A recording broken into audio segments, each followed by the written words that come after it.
Olá, gente! Aqui é a Alessandra. Para quem não me conhece, eu sou psicóloga aqui do Espaço Santé. Antes de eu entrar na temática propriamente dita, eu vou fazer uma contextualização aí sobre a minha trajetória. Então, eu me graduei em Psicologia na Univille e estou concluindo minha especialização em Direitos Fundamentais e Políticas Públicas. E essa especialização, ela é um pouco relacionada, ou muito, eu poderia dizer, com a temática de direitos humanos. Na realidade, a especialização não ganhou a nomenclatura de especialização em direitos humanos, eu acho que por algumas questões até políticas da época, então acabou ficando com a nomenclatura de direitos fundamentais e políticas públicas. Mas é uma especialização que fala muito sobre a questão de direitos humanos. E eu me interessei por essa temática justamente por sentir um déficit na minha formação ali na graduação, por perceber que não existe, né, pelo menos até a minha época, não existiam disciplinas específicas que discutissem a relação entre psicologia e direitos humanos, ou que falassem sobre psicologia e políticas públicas, né? Eu acho que o professor também pode falar um pouco sobre isso, né, de que a experiência dele agora talvez também não esteja trazendo sobre isso, né. Então, acredito que isso seja um problema aí, não só da Univille como instituição, mas acho que de todas as grades curriculares dos cursos de psicologia, essa ausência, né, de falar sobre direitos humanos, sobre a relação de psicologia e direitos humanos. Então, por sentir esse déficit na minha formação, eu acabei buscando essa especialização. E aí, minha compreensão sobre psicologia e direitos humanos foi se ampliando, né? Então, eu senti muito essa necessidade de propor essa discussão mais especificamente para os profissionais da área, né? Então, eu diria que esse vídeo é mais voltado para os meus colegas psicólogos, né? Como uma forma da gente pensar de que forma o nosso trabalho tem alcançado a diversidade que a gente encontra hoje, né, na nossa sociedade.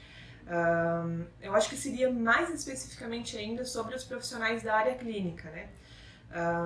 Ainda falando um pouco sobre a minha trajetória, eu tive bastante resistência em ingressar na área clínica justamente por essa ideia de ser uma área muito elitista, em que poucas pessoas, né, têm acesso. Então é uma realidade realmente, né, de que a maioria das pessoas que realmente têm acesso a pagar a psicoterapia são pessoas de classe média alta.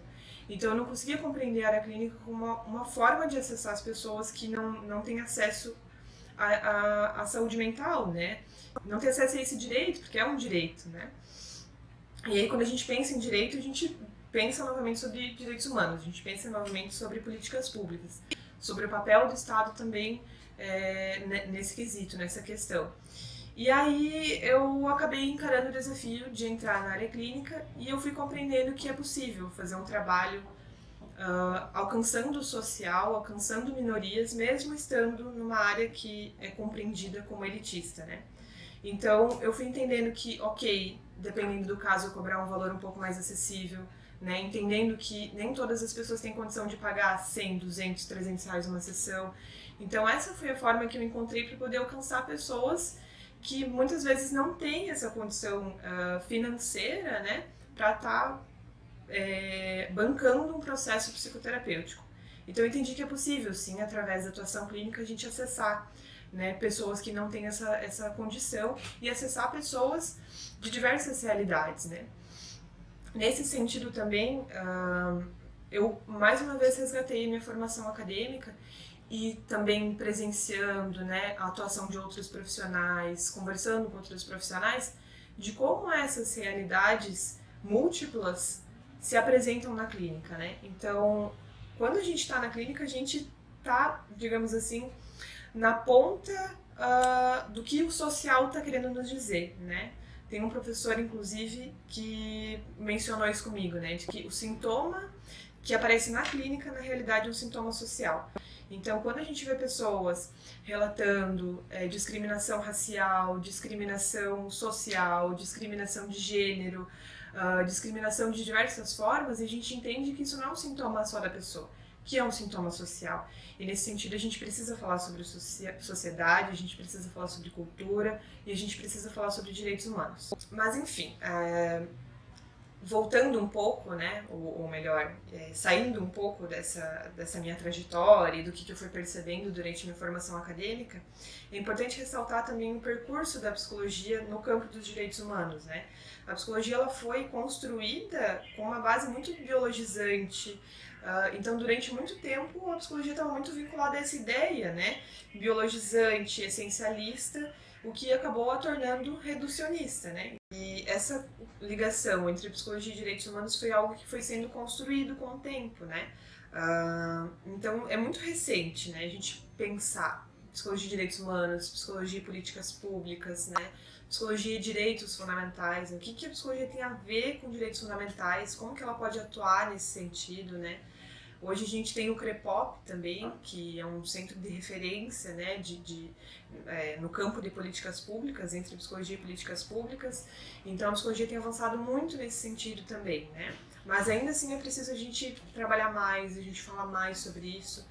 Na medida que a gente pode trabalhar com isso na nossa atuação clínica também, a gente tentar alcançar essas minorias, né, essa diversidade toda, para poder pincelar também, né, de como a psicologia realmente precisa olhar para o campo dos direitos humanos, são os nossos próprios princípios fundamentais, né, que estão no nosso código de ética, que baseiam a nossa atuação profissional, né. E aí eu vou citar os 3 primeiros princípios fundamentais da nossa profissão. O primeiro fala o seguinte: o psicólogo baseará o seu trabalho no respeito e na promoção da liberdade, da dignidade, da igualdade e da integridade do ser humano, apoiado nos valores que embasam a Declaração Universal dos Direitos Humanos. Então, para quem nunca pensou da relação entre psicologia e direitos humanos, o nosso primeiro princípio fundamental já fala sobre isso. O segundo princípio fundamental: o psicólogo trabalhará visando promover a saúde e a qualidade de vida das pessoas e das coletividades e contribuirá para a eliminação de quaisquer formas de negligência, discriminação, exploração, violência, crueldade e opressão. Então, né, resumindo aí o segundo princípio fundamental. E o terceiro princípio fundamental: o psicólogo atuará com responsabilidade social, analisando crítica e historicamente a realidade política, econômica, social e cultural. Então, para quem tem dúvidas, né, de qual a relação entre psicologia e direitos humanos, os 3 princípios fundamentais iniciais do nosso Código de Ética já prevêem qual deve ser a nossa atuação nesse sentido, né? Eu acho que a gente não precisa estar, né, ser um servidor público ou trabalhar aí num CREAS, num CRAS, né, diretamente ali na captação, né, de questões sociais aí, né, para poder fazer uma atuação nesse sentido. A gente pode pensar além, né, que projetos a gente pode desenvolver de forma voluntária, né, o que a gente pode fazer dentro da nossa atuação clínica e construir uma ideia juntos, né, construir um trabalho juntos. Eu acho que se cada profissional fizer um pouquinho dentro do seu campo de atuação, eu acho que já vai ser possível acessar muitas pessoas que não têm acesso a isso. Então seria basicamente isso, né? Pensar em direitos humanos e psicologia é pensar sobre direitos básicos, né? É pensar sobre as pessoas terem acesso a direitos básicos. E aí, outra reflexão que eu acho importante trazer também: como que a gente quer que a sociedade tenha saúde mental, sendo que a maioria das pessoas não tem acesso aos seus direitos mais básicos, né? Então, como que uma pessoa vai ter saúde mental se ela não tem acesso a uma educação de qualidade, se ela não tem acesso a uma saúde de qualidade, se ela não tem acesso a uma infraestrutura de qualidade? Como que a gente quer exigir ou quer proporcionar a essas pessoas um contexto de saúde mental se elas não têm acesso ao que lhes é básico, né? Então é importante a gente pensar nisso, né? Fazer essa diferenciação do que uma pessoa, por exemplo, de classe média alta consegue acessar e do que uma pessoa, né, que não tem acesso aos direitos mais básicos consegue acessar, né? E a gente só consegue pensar em saúde mental se a gente englobar todos esses fatores. Então seria isso. Muito obrigada e espero ter proporcionado uma reflexão para vocês e que a gente possa levar isso adiante. Tá bom? Tchau, tchau.